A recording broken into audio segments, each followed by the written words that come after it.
Bueno, bienvenidos al podcast de hoy. Gracias por continuar con nosotros. Gracias por estar pendiente de todos los fines de semana de 8 a 9 de la noche a través de Patepluma TV y los que nos siguen a través de nuestras plataformas, a través de YouTube, como Freddy Lara Producciones. También ahí pueden ver los clics, ¿verdad? En Freddy Lara Producciones en TikTok y también en Facebook. Yo, como puse ya en rotulación, nuestro invitado de hoy es nuestro amigo Sergio Vanegas. Un aplauso para Sergio, que hoy pues nos acompaña. Un gusto enorme, Sergio, poder compartir este podcast este día. Muchísimas gracias, Freddy. La verdad estoy gratamente impresionado, ¿verdad? De lo que tú estás haciendo a nivel de producción. Te felicito.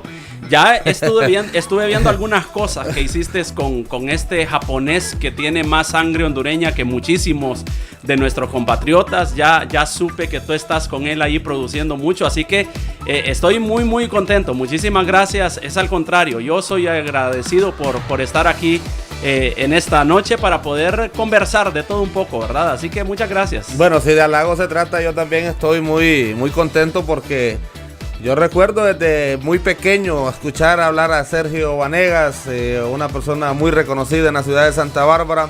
Espérame. Vos estás diciendo desde muy pequeño, como haciéndome ver que yo soy viejo. No, estamos jóvenes los dos. Lo que quiero aclarar es que cuando yo venía empezando en este tema de la música, del tema de la producción audiovisual, en Santa Bárbara sonaba bastante Sergio Vanegas con el tema de la música. Por cierto, tenemos un amigo en común, no sé si te acuerdas de alguien. Claro, Anthony. Anthony Hernández, que por cierto lo conocí en San Pedro Sula, y una vez me dijo, ¿conoces a Sergio Vanegas? Sí. ¿Quién no va a conocer a Sergio? Y Sergio, un gran artista también, porque hay que decirlo, mucho talento en la música. Muchas gracias. Y me dice, no, si no me equivoco, compartieron hasta escenario, música. Claro, con Anthony nos conocimos, vamos a ver si me ayuda la memoria, unas 2 décadas atrás, como a inicios de los años 2000, en San Pedro Sula, mientras yo estaba estudiando las clases generales de la universidad. Coincidimos en la misma congregación, ahí nos hicimos músicos y claro, o más bien nos hicimos amigos. La música fue que nos conectó con Anthony, un gran músico, la verdad. Anthony, arreglista, compositor, muy completo. Y ahora desde hace varios años, ahora vive en Estados Unidos. Él ya no está en ya no nos habla porque hoy se roza con Marco Barrientos, con Cristín de Clario. Sí, correcto. Ya nosotros son grandes ligas. Anthony, un tipazo. Recuerdo el día, bueno, este podcast es suyo, pero voy a atreverme a contar esta historia porque yo recuerdo que fui a San Pedro a hacer un trabajo. En ese tiempo yo aprendí en el tema de la reparación y vendíamos repuestos de motocicletas. Y tuve un problema ese día y me tocó agarrar un taxi. Y yo estaba así como que, bueno, ¿y con quién me voy? Y de repente yo miro que se cruza un taxi y le veo clarito el rostro a Anthony. Ajá. No, este me inspiró confianza, digo yo. Ajá. Pues le hice parada, entonces se estacionó. Pero sin conocerlo. No, sin conocerlo. No le digo que fue el primer día que lo conocí. Ajá. Entonces ya se estacionó. Le digo, mire, que necesito mover unas cosas para la terminal. Entonces sí, vámonos, me dice, con mucho gusto. Y escuché yo que iba escuchando música rock. Ajá. Pero empecé a ponerle oído a la música. Sí. Y empecé a escuchar el mensaje positivo. Y le digo, óigame, ¿y qué es lo que escucha? No, y ya empezó a hablarme de música y se soltó. Sí. Y como a mí me gusta la música, también empecé a soltarme y empezamos a conectarnos ahí. Claro. Luego de eso, pues empezamos una amistad. Tuve la oportunidad de tenerlo 2 veces aquí en Santa Bárbara. Sí. Y pues por ahí, creo que una vez venimos a su casa. Sí, lo recuerdo. Ya hace, no sé, 15, 18 años, qué sé yo, ya hace mucho tiempo. Sí, lo recuerdo muy bien. Qué bueno. Bueno, Sergio, como le dije, es artista, pero también abogado. ¿Cómo le gusta a Sergio que en este podcast lo llame como Sergio, como abogado? Sergio. No. Sergio nada más. Pero Sergio, ahí en la rotulación perfecto. Está bien que diga abogado Sergio Vanegas.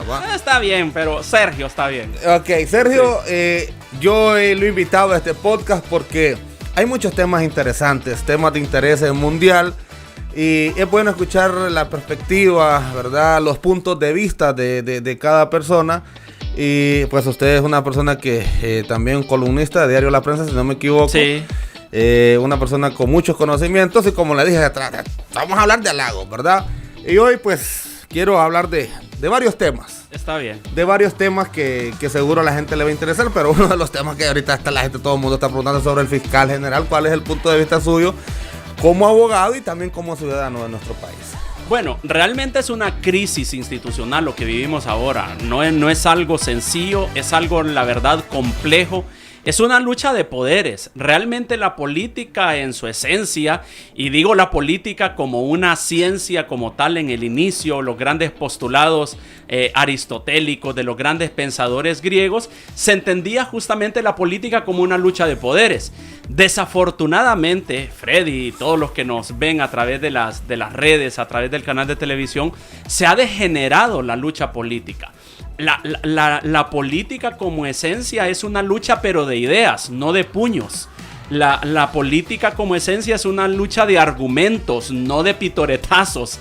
La política como esencia es una lucha de tesis, no de pistolas y de martillos. Entonces hemos realmente degenerado lo que significa el escenario político como tal, y desafortunadamente para nuestra generación presente y desafortunada también para nuestras generaciones futuras, estamos dando un muy mal, pero muy mal ejemplo de lo que significa el ejercicio político. Usted lo menciona ahora mismo, hay muchísima polarización en la sociedad hondureña, no solamente ahora, ya de muchísimo tiempo atrás, la lucha ideológica, la lucha partidaria, inclusive a vecinos los ha separado.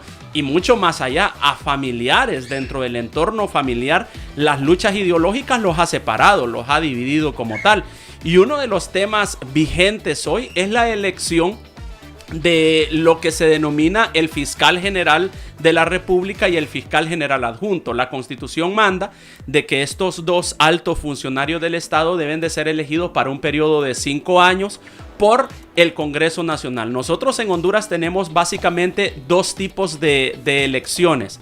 Tenemos una elección que es directa, que es cada vez que nosotros somos convocados por el Tribunal Supremo Electoral y vamos a una elección, a elegir a un nuevo presidente, a elegir a nuevos diputados, a elegir a nuevos alcaldes municipales, etc. Esa es una elección directa porque el ciudadano va a una mesa receptora, tiene sus papeletas, ejerce su derecho constitucional a elegir.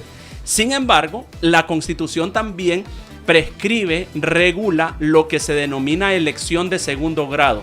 Elección de segundo grado significa que el Congreso Nacional tiene como prerrogativas de elegir y de hacer la elección y de hacer, digamos, el sentido de poner en su posición, por ejemplo, a el Procurador General de la República, a los magistrados de la Corte Suprema de Justicia y en este caso también al fiscal general y al fiscal general adjunto.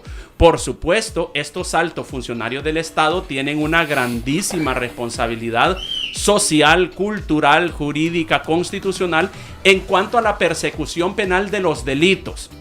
Se ha hablado muchísimo, por ejemplo, el fiscal general anterior, el abogado Oscar Chinchilla, se ha abordado muchísimo de que fue elegido de manera ilegítima y ciertamente así fue.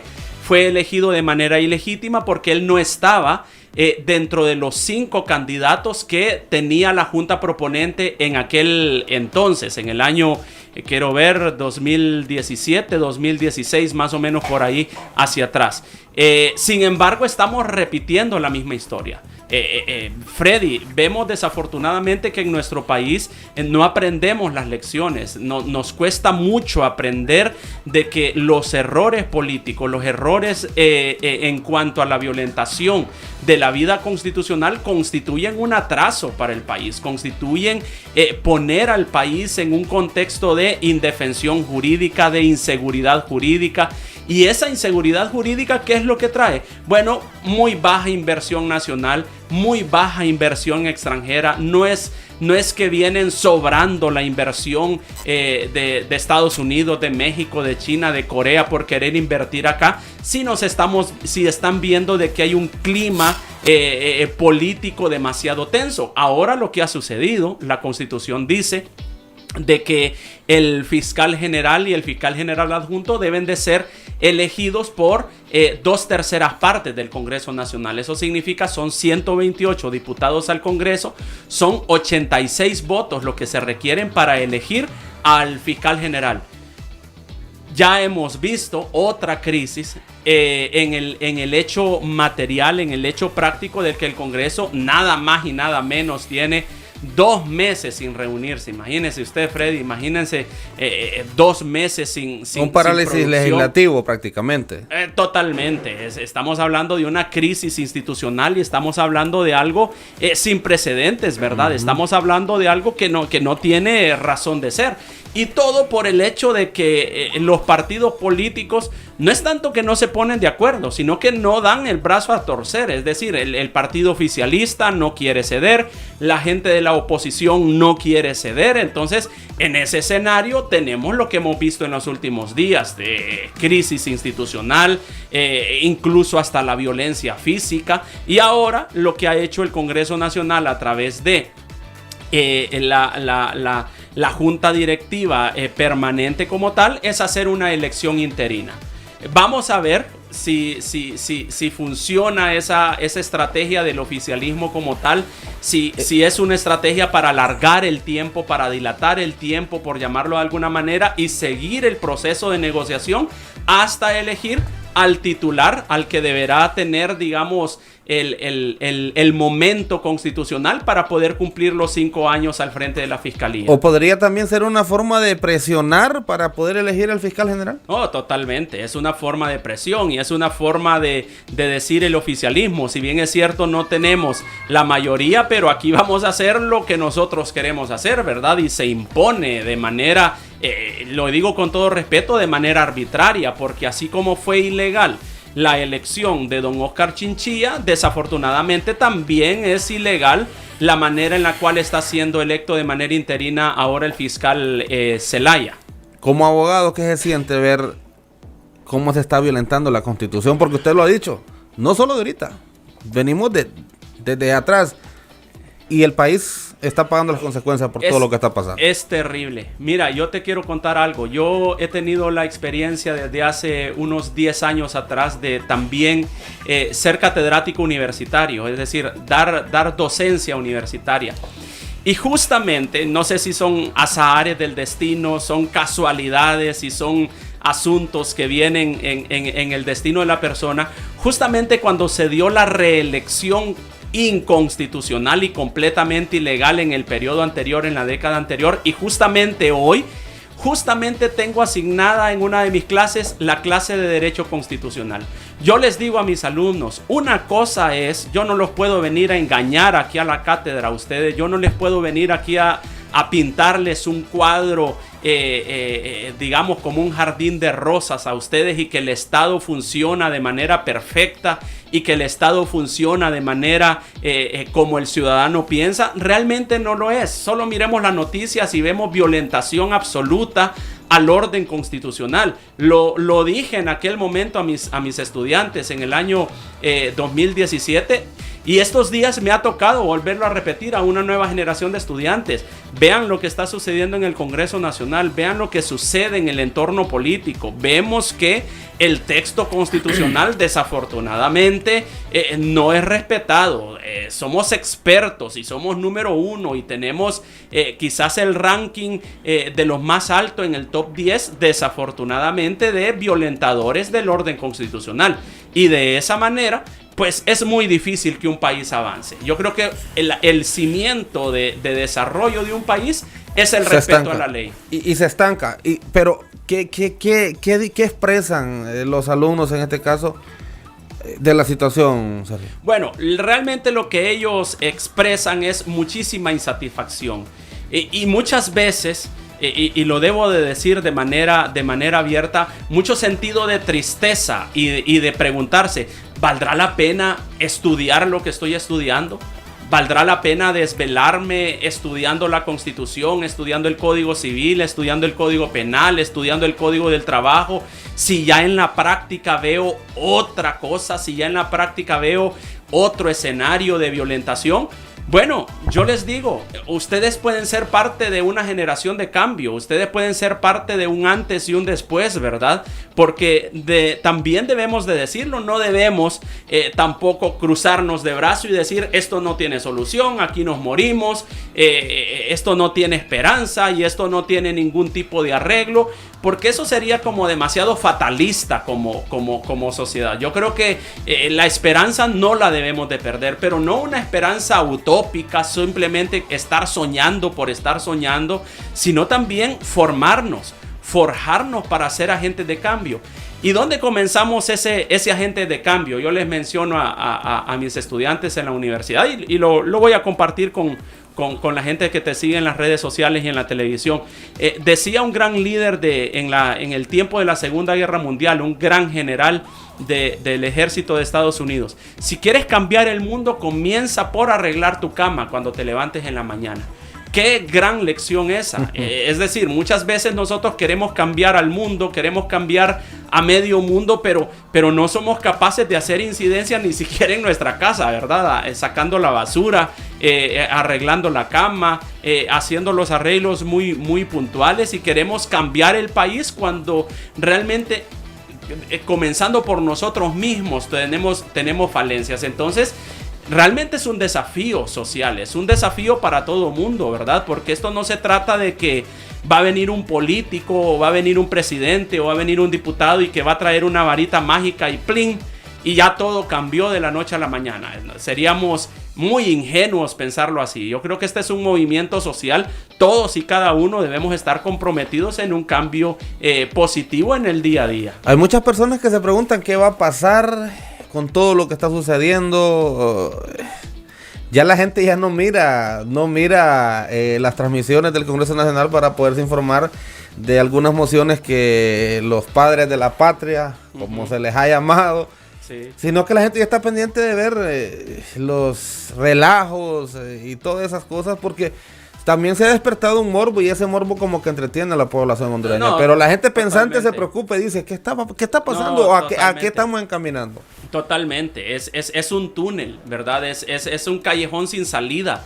Es digamos algo realmente muy triste, porque no hay manera en que un país pueda salir avante, establecerse, vamos a suponer hipotéticamente que es como un vuelo, ¿verdad? Que es como un avión que está en la pista. Ese avión nuestro está sin motor, ese avión nuestro está sin llantas, ese avión nuestro no tiene la vía libre, no tiene la luz verde de la torre de control para alzar vuelo. ¿Y todo por qué? Porque estamos siendo un país que hacemos un autosabotaje, es decir, ni siquiera son fuerzas externas.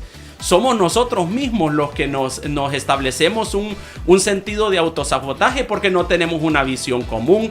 Los políticos no son capaces de sentarse y entenderse, no son ejemplo para nada, ¿verdad? Para las generaciones. Escucho a mucha gente decir, y con justa razón, lo que pasa es que el movimiento de oposición, hay muchísima gente señalada ahí, y entonces, ¿qué boca tiene para hablar fulano o fulanito de tal? Y hay razón en eso, pues, o sea, uno no puede decir, no es cierto, porque, como dice el dicho popular, pues no se puede tapar el sol con un dedo, ¿verdad? Entonces, lo que ha pasado es un declive de la catadura moral de la clase política.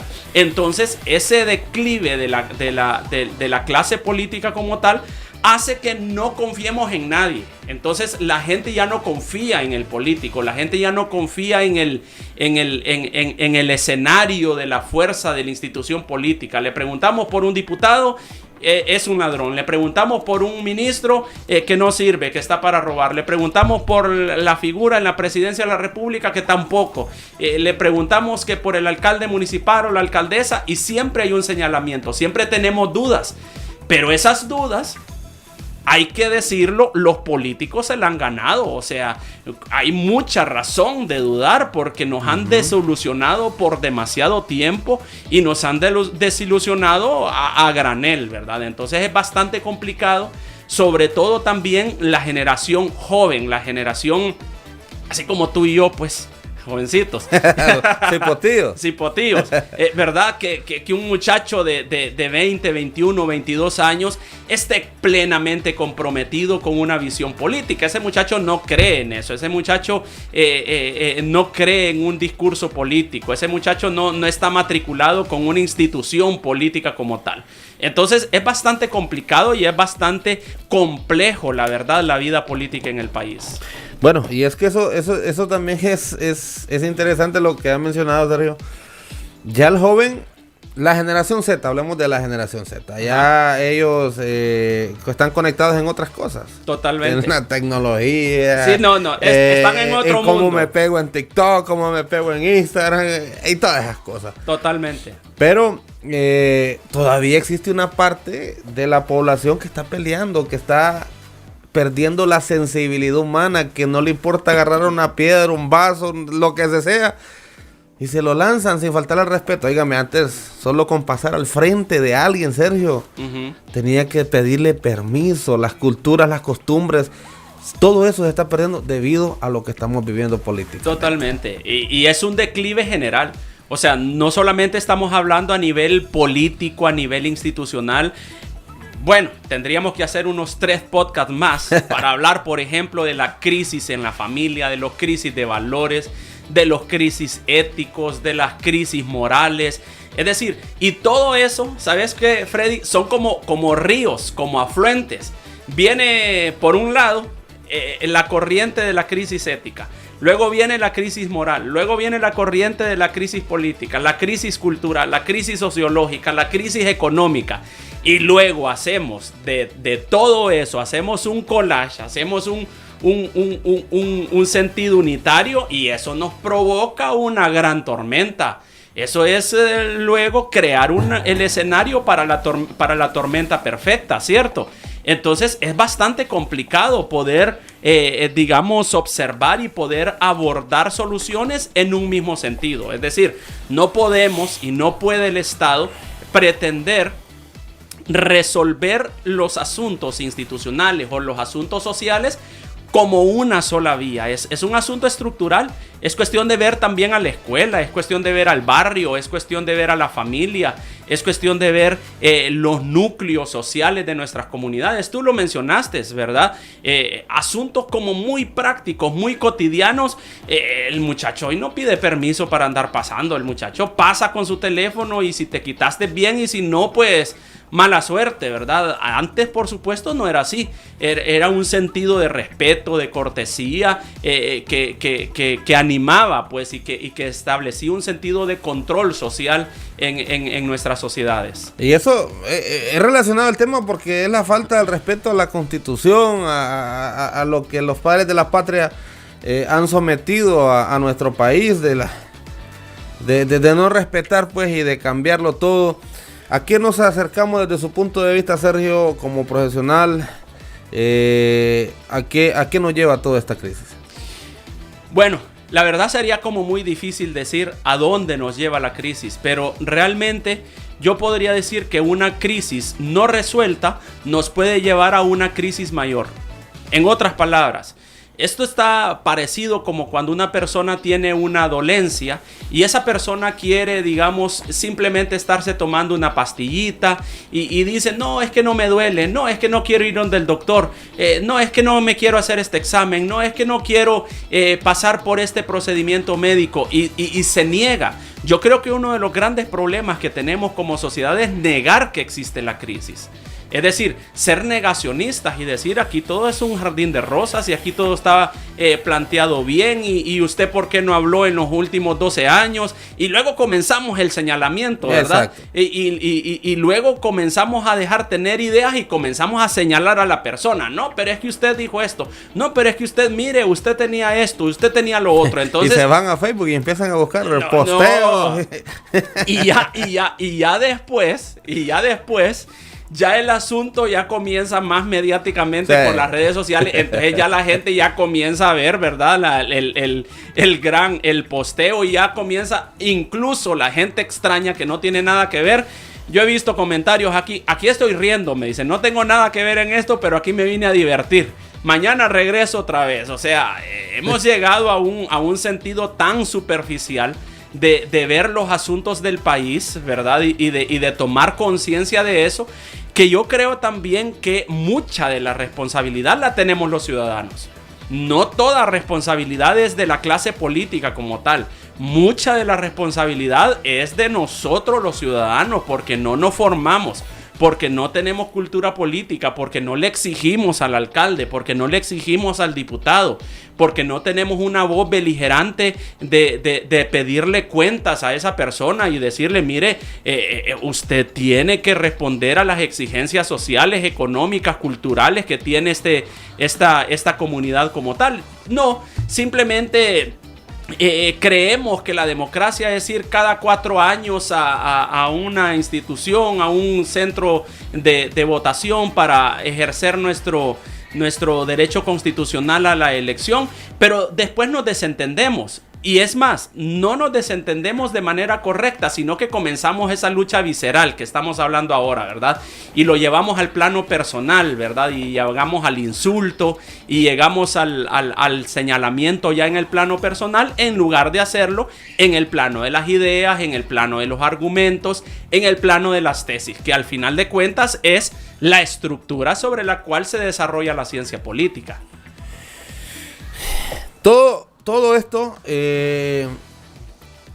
yo puedo decirlo así, me atrevo a decirlo, Sergio, ha sido falta de consenso, de ponerse de acuerdo, y al final esto podría llevarnos hasta el final de las próximas elecciones, hablando políticamente de las próximas elecciones, de continuar la situación actual que se está viviendo, que no hay, o sea, desde el principio no ha habido acuerdo, o sea, no ha habido acuerdo, y a lo que vamos hasta ahorita se ve todavía que nunca se van a poner de acuerdo. Uh-huh.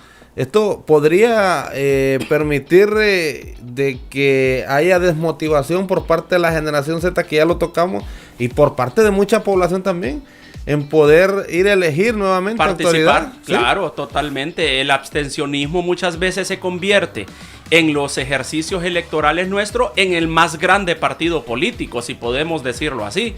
En muchísimas elecciones lo hemos visto en las décadas anteriores, de que el nivel de abstencionismo es altísimo. Es decir, la gente que no va a elegir, pero no va a elegir no porque no quiere elegir, sino que simplemente está completamente decepcionada.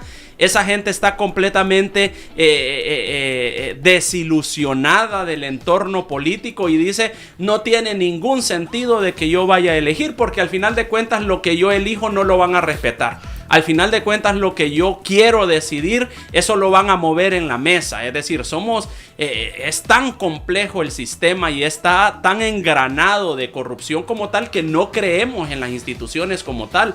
Entonces, por supuesto, eso nos lleva a un callejón sin salida, y en ese callejón sin salida, que es un callejón oscuro, que es un callejón maloliente, allí yo no quiero, por llamarlo de alguna manera, ser precursor o avisorar mayores crisis, pero en algún momento, porque ya lo hemos vivido, es decir, no es una locura lo que voy a decir, puede suceder otra vez un rompimiento del orden constitucional a través de un golpe de Estado de parte de la oposición, o puede surgir de parte del oficialismo la disolución del Congreso Nacional y la concentración absoluta de poder como una dictadura. Y eso sería ambos lados, tanto un golpe de Estado como un sentido de dictadura, de concentración de poder. Ambos son los extremos y ambos son igualmente de complicados y atentan contra el Estado de Derecho y contra la democracia. Del 1 al 10, ¿qué porcentaje se podría dar las posibilidades de que suceda lo que está hablando, Sergio? Híjoles, es bastante complicado. Es bastante complicado decirlo así del 1 al 10, pero si vamos en este camino, eso puede suceder. O sea, eso es latente, eso es un hecho que está sobre la mesa. No creas, Freddy, que eso no lo han pensado la clase política. Correcto. O sea, no, y la gente lo analiza, la gente lo piensa. Claro. Y sea como sea, hay temor en la población. Vamos a seguir hablando de este tema, Sergio, al regresar de la pausa comercial. No nos cambien.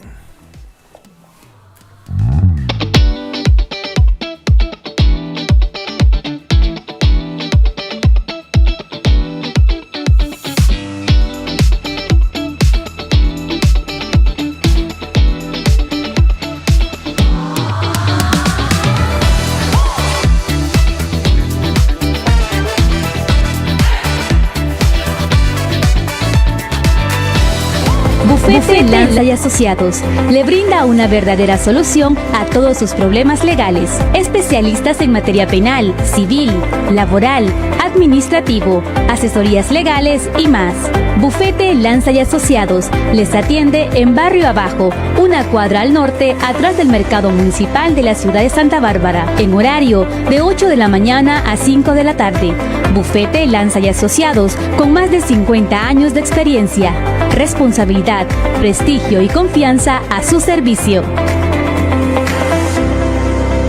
Welcome to American Christian School. American Christian Kindergarten School and Institute. We are Innovation, Education and Sport. Educación bilingüe con excelencia. Contamos con preescolar, primaria, ciclo común BTP, bachillerato Ciencias y Humanidades y bachillerato en Informática. También contamos con nuestro propio campamento, canchas, equipos de fútbol, ferias educativas, aulas climatizadas y maestros 100% garantizados.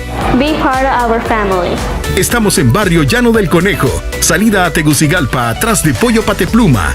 Teléfonos 9824-9497, 9753-3575. Home of the Eagles. También puede ser parte de la 10ª excursión a Disney World Orlando, Florida, Estados Unidos. Servicio de Grúas Castellanos, una solución para cualquier inconveniente mecánico o imprevisto en la carretera. Contamos con servicio de remolque las 24 horas, grúas con plataformas para no dañar tu vehículo, modernas y con capacidad para maquinaria pesada y para tus proyectos de alumbrado eléctrico y trabajos de construcción. Llámenos al 9983-5779. Atención 24/7. Somos tu mejor amigo cuando más lo necesites. Servicio de Grúas Castellanos. Porque seguimos creyendo en Santa Bárbara, porque hoy más que nunca creemos en nuestra gente. En Plaza Las Norias ponemos a su disposición locales modernos con diferentes medidas para que puedas emprender tu propio negocio. Llámenos al 8999-7851. Estamos ubicados en el barrio Llano del Conejo, contiguo a Gasolinera Texaco en Santa Bárbara. Plaza Las Norias, tu mejor opción. Impulse a sus hijos a dar el primer paso hacia un futuro lleno de oportunidades. En Centro Politécnico del Norte, no solo se desarrollarán como profesionales, también serán parte de una familia que los inspirará a superarse, fomentando el desarrollo personal a través de la cultura, el civismo, el arte, el deporte y la creatividad, con un enfoque moderno y tecnológico. Matrícula abierta para ciclo común, 7º, 8º y 9º grado, bachillerato en Ciencias y Humanidades, bachillerato técnico en Informática. El camino hacia un futuro exitoso comienza aquí, en Centro Politécnico del Norte Santa Bárbara. Contáctenos al 9445-6438 y no se pierda los descuentos especiales en matrícula de primer ingreso por tiempo limitado.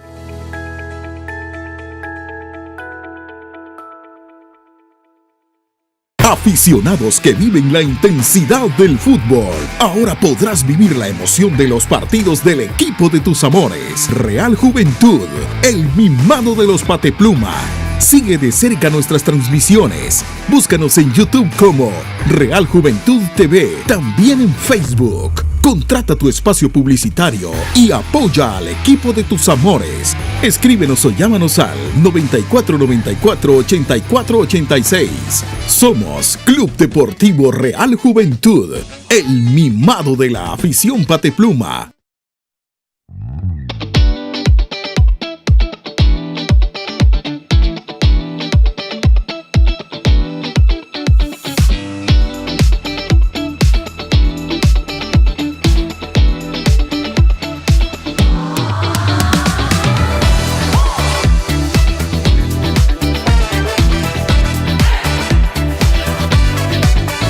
Bueno, volvemos después de la pausa comercial. Gracias por continuar con nosotros. Gracias por continuar con el podcast. Le he llamado Podcast TV, Sergio, porque normalmente los podcasts, en la historia de los podcasts comenzaron con radio, sí, con audio, sí, Spotify y todo ese tema, pero sí, yo decidí traerlo a la televisión también, ¿verdad? Genial, así que genial. Es una propuesta diferente, una propuesta que realmente pues estamos trabajándola para que la gente pues pueda entender y pues poder acaparar este tipo de conceptos que por cierto ya también está de moda en la televisión. Hoy veo bastantes programas de deportes en podcast, Sí, es cierto. bastantes foros que son podcast y todo, así que bueno que esta cultura de los podcasts también se está haciendo televisivo. Por cierto, Sergio, este tipo de cosas veo que le interesa, que le gusta, me gusta. El concepto me encanta, la verdad. Te felicito. Gracias.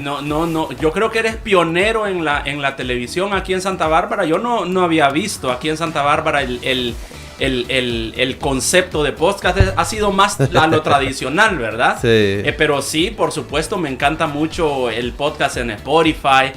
Como tú lo dices, hay mucha ahora en plataformas internacionales, canales internacionales.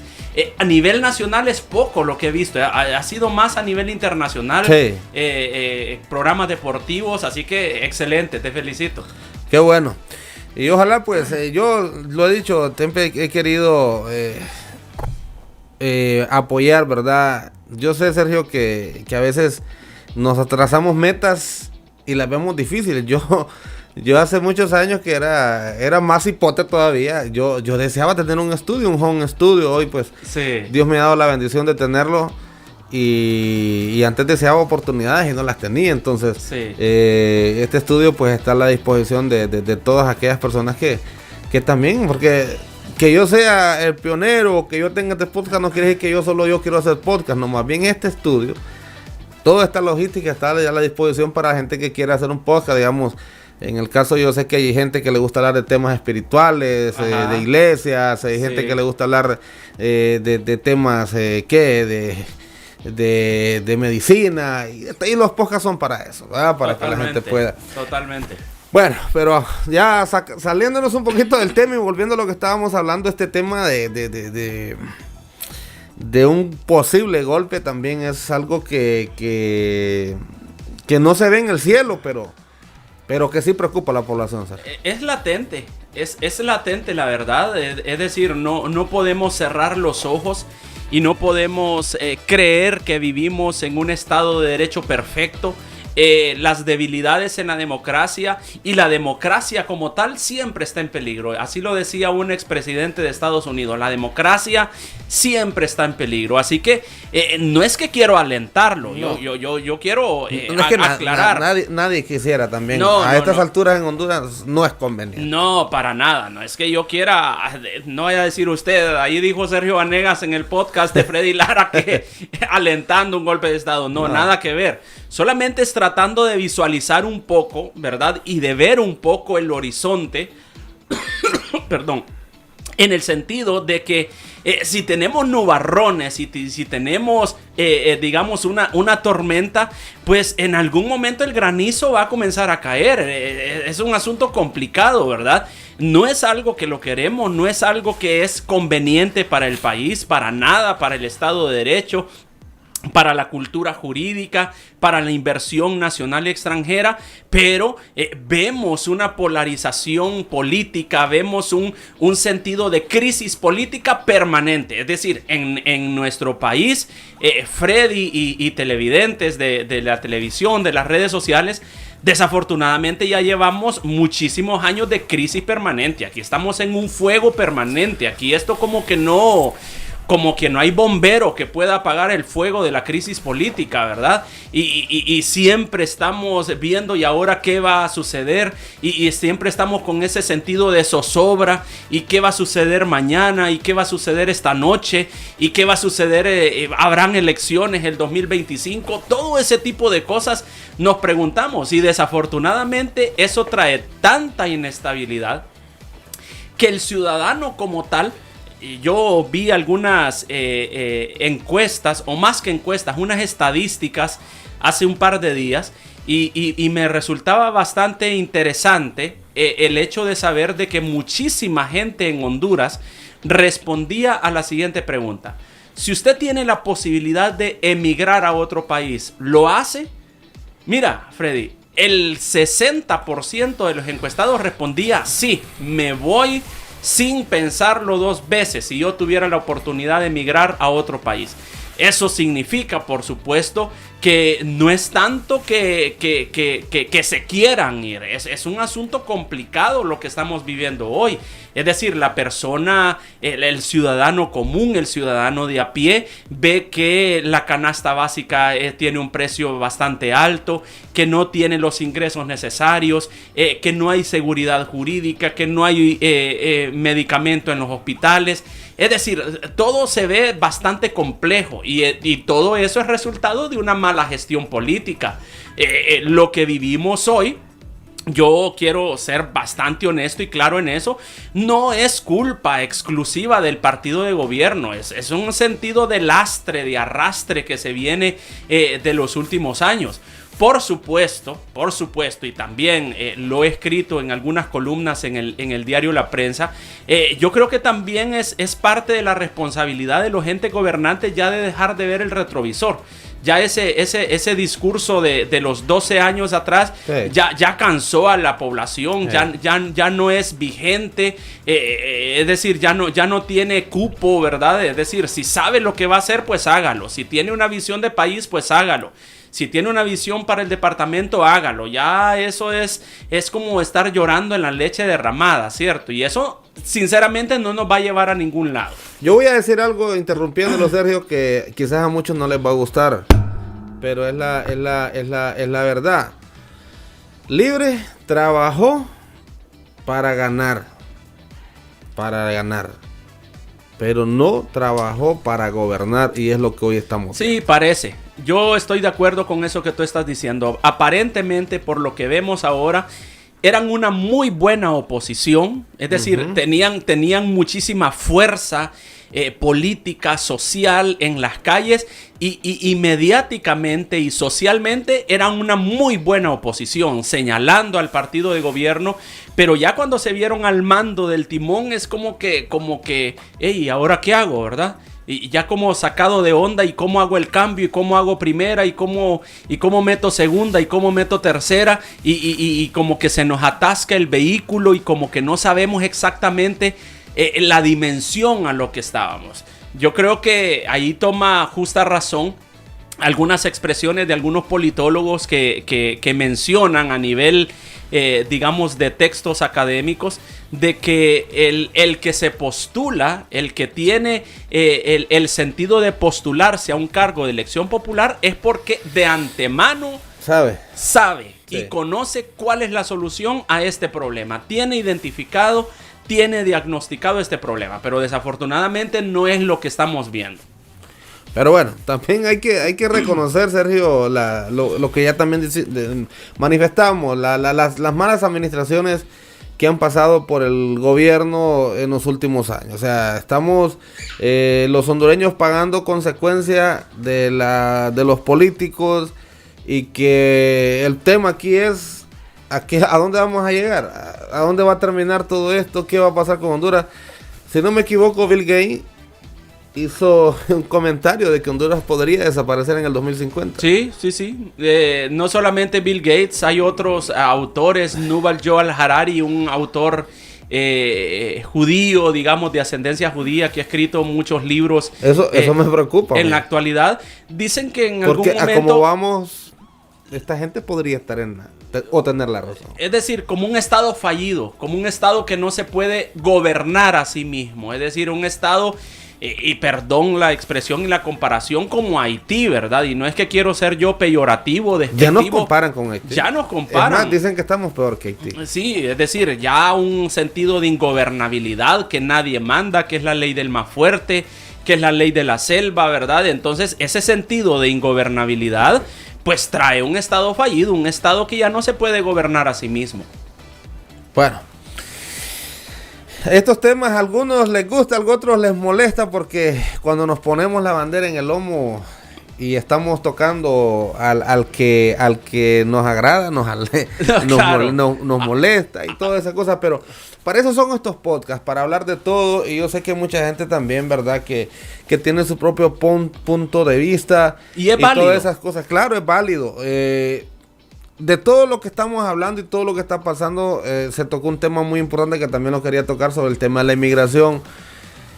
Hoy es increíble la cantidad de jóvenes. O sea, La migración ha existido todo el tiempo, Sergio. O sea, Sí. de años.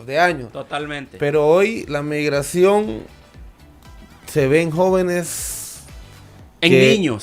Correcto, en niños que desperdician la oportunidad de estudiar porque algunos dicen, no, pero es que no tengo oportunidades para estudiar, mi familia no me puede mantener y todo eso. Y la inmigración también es algo que nos está... nos está invadiendo. Esa es una lucha, digamos, y un contexto sociocultural bastante complejo. Quiero mencionarte algunos elementos. Por ejemplo, yo no he vivido la experiencia, por supuesto, de emigrar a otro país con el propósito de vivir, de trabajar en otro país, y es algo completamente respetable, ¿verdad?, de la persona que toma esa decisión para un mejor proyecto de vida personal y de su familia. Pero muchas veces me pongo a pensar, y ahorita en ese momento voy a pensar en voz alta aquí en tu podcast. Para eso es. ¿Cómo una persona, digo yo, es capaz de darle y de invertir 250,000 lempiras, 300,000 lempiras para dárselo a un coyote, para que lo entendamos todos en el sentido popular? Digo yo, pero este capital le sirve para poder emprender aquí, poder poner un negocio y poder poner, digamos, el fundamento para poner que una glorieta, que un salón de belleza. No creo yo que ese capital de 250,000, 300,000 lempiras no sea suficiente para invertir. Por supuesto, hay otros factores, ¿verdad? Quizás de inseguridad, personas que están siendo amenazadas, que están siendo perseguidas, que quizás es justificado. El punto también, Freddy, es que muchas veces vemos como doble moral. Ya que estuvimos hablando un poco también del clima político, las naciones también tienen un poco de doble moral. ¿Sabes cómo lo he identificado esa doble moral? Por ejemplo, en Honduras se le dice a la gente, y por lo menos quizás en esta esfera gubernamental no se dice de manera tan abierta, pero en el periodo gubernamental anterior se le decía, no se vaya, todo está aquí. Hasta canción hicieron, ¿verdad? Desde el escenario gubernamental, no se vaya, todo está aquí, que esto, que lo otro. Pero hay una doble moral, te voy a decir por qué. O sea, por un lado le están diciendo, no se vaya, pero por otro lado, mire, váyase. Las remesas son lo que sostiene la economía de este país. O sea, ese es un doble moral, un doble sentido de decirle a la gente, mire, no se vaya, pero realmente le estamos abriendo la puerta para que sí se vaya. O sea, lo que representan las remesas de casi más de 1 millón de hondureños que viven en Estados Unidos, eso no es ni la exportación de café, ni de plátano, ni de camarón, ni de textiles. Nada sostiene la economía hondureña como las remesas de los hondureños. Son miles y miles y miles y miles de millones, ¿verdad?, que vienen en remesas. Ahora, pero también del otro lado, de la tierra del norte, también hay un sentido de doble moral. Te voy a decir por qué.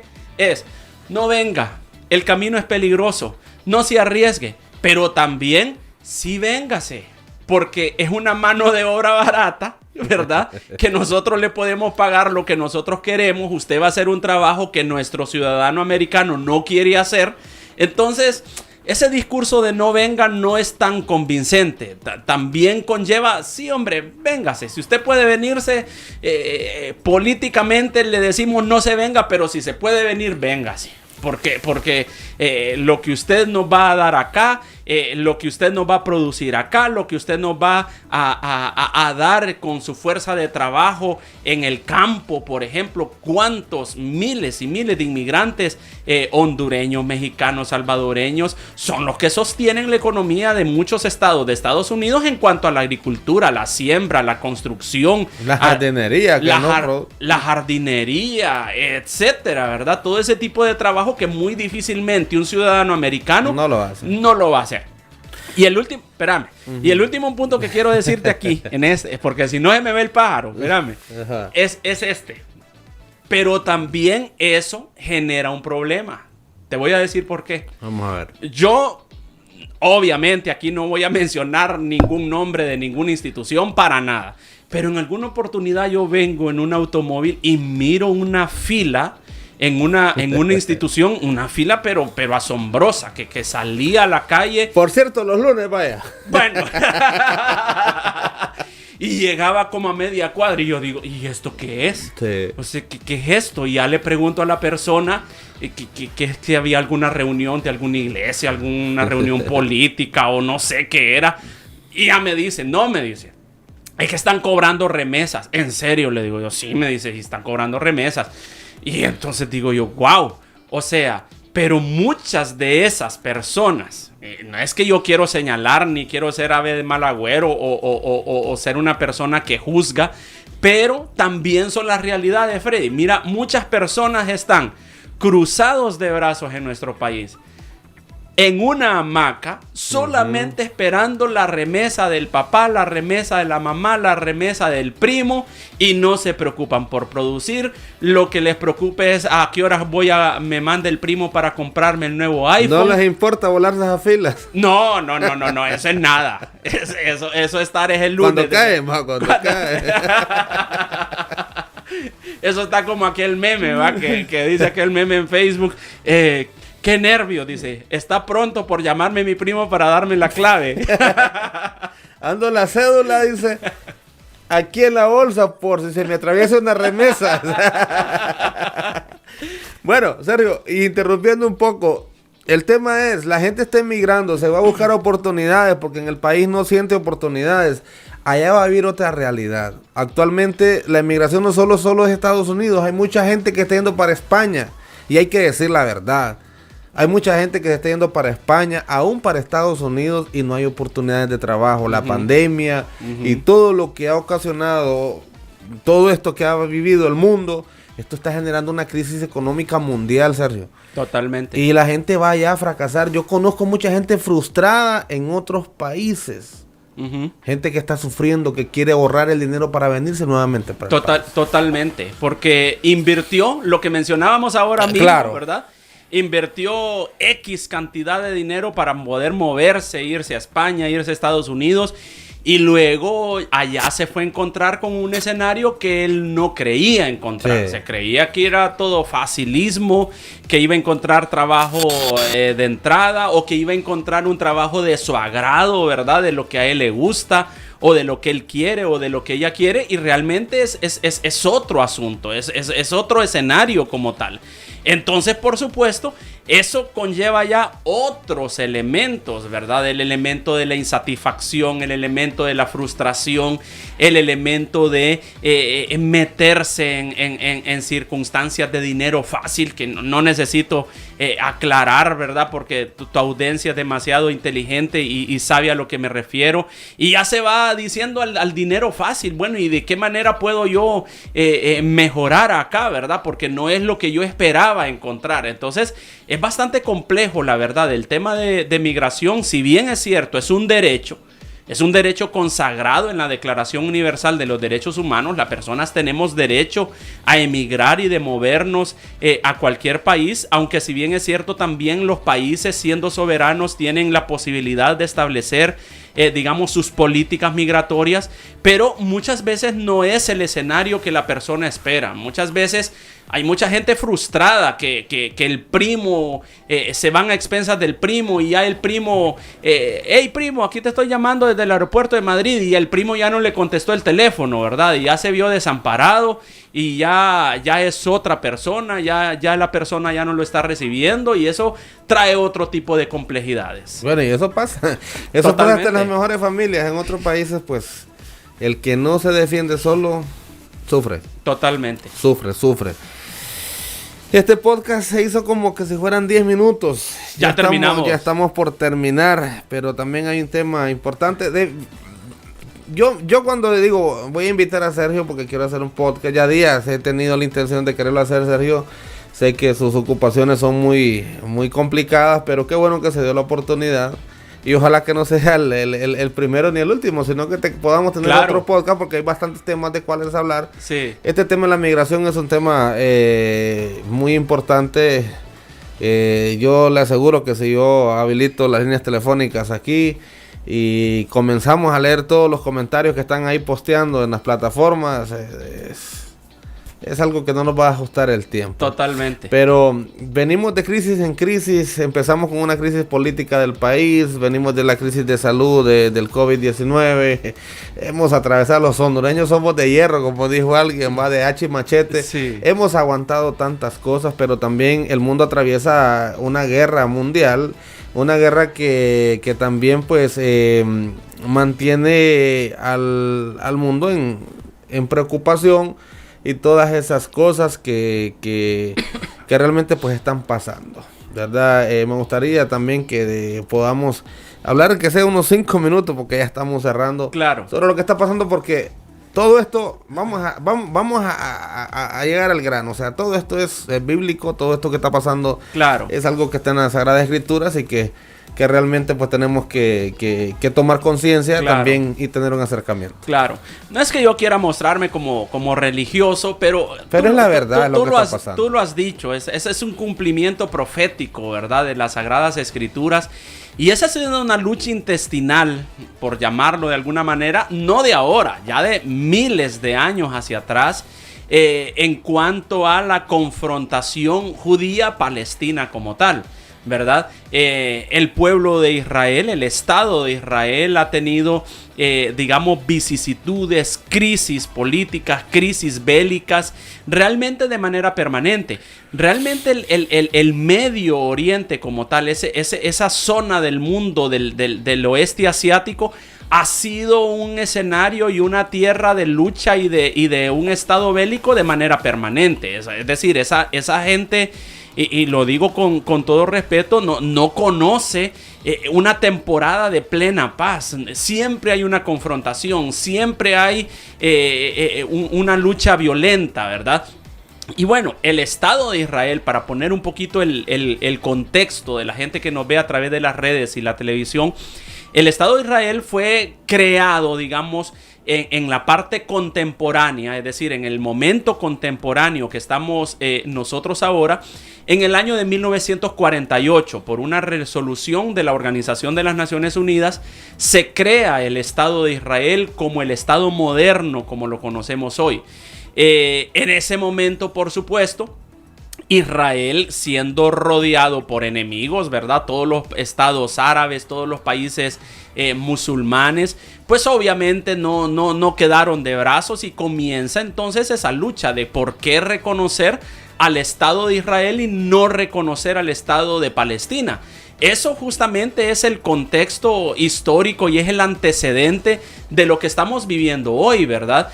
Esperamos sinceramente de que lo que estamos viendo hoy pueda de alguna manera solventarse, aunque de alguna manera tú lo mencionaste y pusiste ya la dimensión de las escrituras. Es algo que de alguna manera va más bien a incrementarse en los próximos años, es parte de un cumplimiento como tal. Pero lo que quiero mencionar es que no es una lucha de ahora, y no es una lucha meramente solamente ideológica o de territorio. Tiene otras dimensiones religiosas, tiene dimensiones de territorio, tiene dimensiones políticas, económicas, culturales, etcétera, ¿verdad?